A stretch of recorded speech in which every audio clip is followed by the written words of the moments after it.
자, 그렇다면 이제 여당의 뭐 이런저런 상황을 좀 짚어보겠습니다. 여당도요, 주말 사이에 뭐 이렇게 저렇게 좀 일들이 있었습니다. 먼저 한동훈 비대위원장 어제 그리고 오늘 아침에 한동훈 비대위원장이 회의를 9시에 주재를 했습니다. 앞으로 오늘부터의 회의는 뭐 늘 제가 방송에서 한동훈 비대위원장이 오늘 비대위 회의를 주재했습니다. 이렇게 말씀을 드렸는데 이제 그게 아니에요.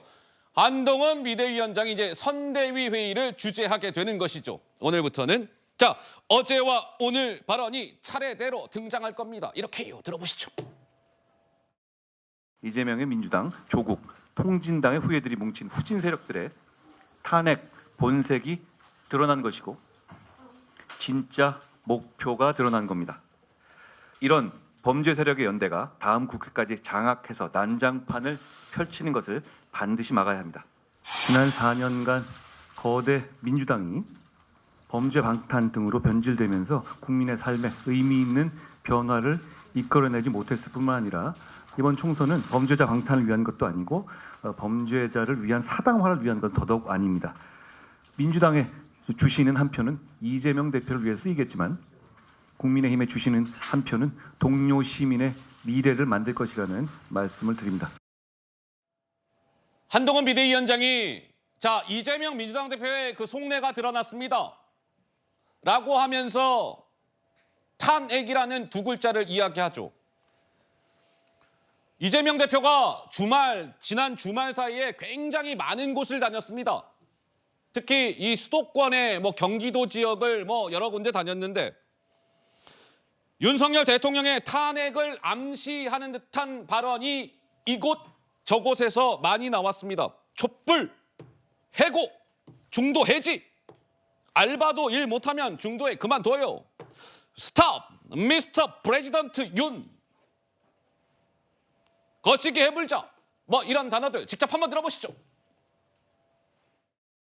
이 권력과 예산을 허투루에 함부로 쓰면은 주인된 입장에서 문책하고 혼내고 그래도 말 안 들으면은 내쫓아야 하지 않습니까? 지난 박근혜 정권 역시도 촛불을 하나를 들고 끌어내리지 않았습니까? 세계사에 없는 무혈혁명입니다.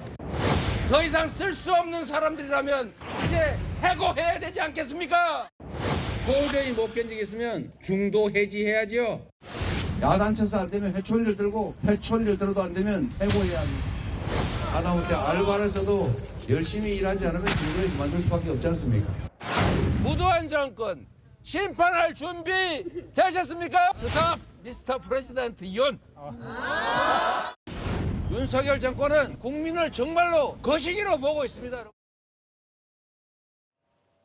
네, 뭐 거시기로 보고 있습니다. 거시기 해불자, 스탑, 미스터 프레지던트 윤, 해고, 뭐 중도 해지, 뭐 이런 단어들이 등장을 했는데 여선훈 행정관님 어떻습니까? 탄핵을 암시하는 듯한 발언이 여러 군데에서 나왔어요.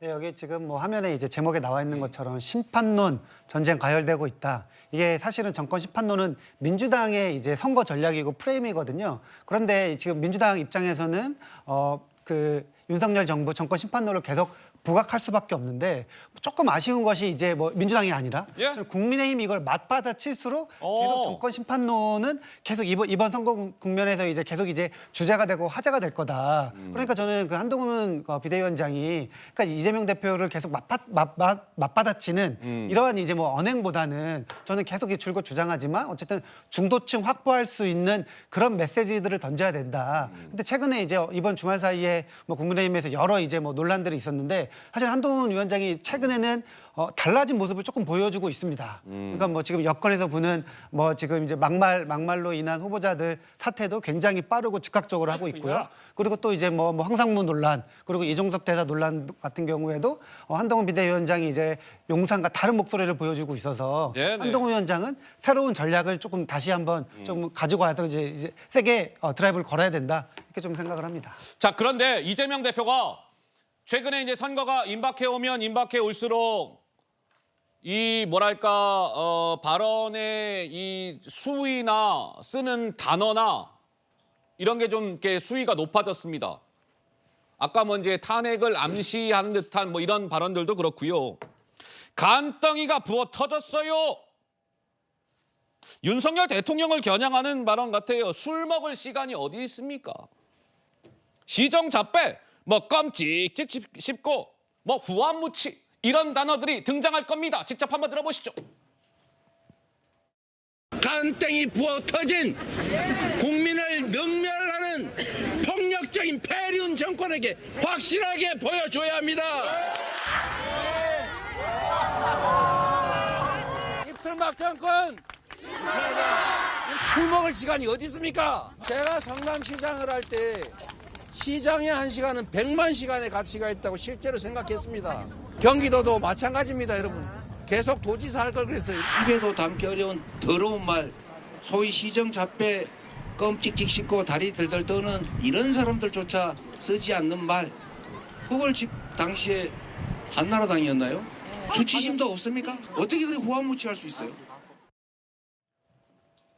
네, 뭐 저것은 이제 소위 입틀막 뭐 이렇게 퍼포먼스도 하고 했어요. 송영훈 변호사님은 쭉 들으시면서 무슨 생각이 드시나요?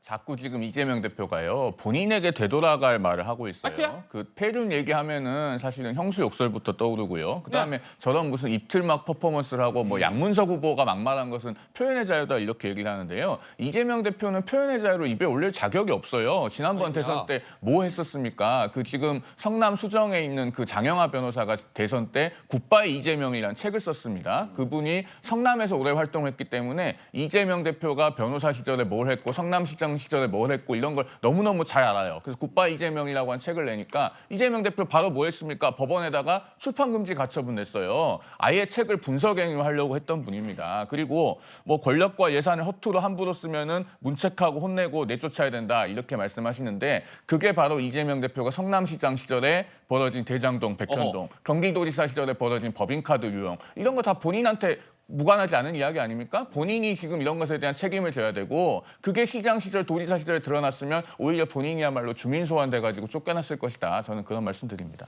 자, 이재명 대표 글쎄요, 이제 표현이 좀 거칠어지고 있습니다. 그만큼 이제 선거가 다가오고 있다, 뭐 이제 이런 얘기일 텐데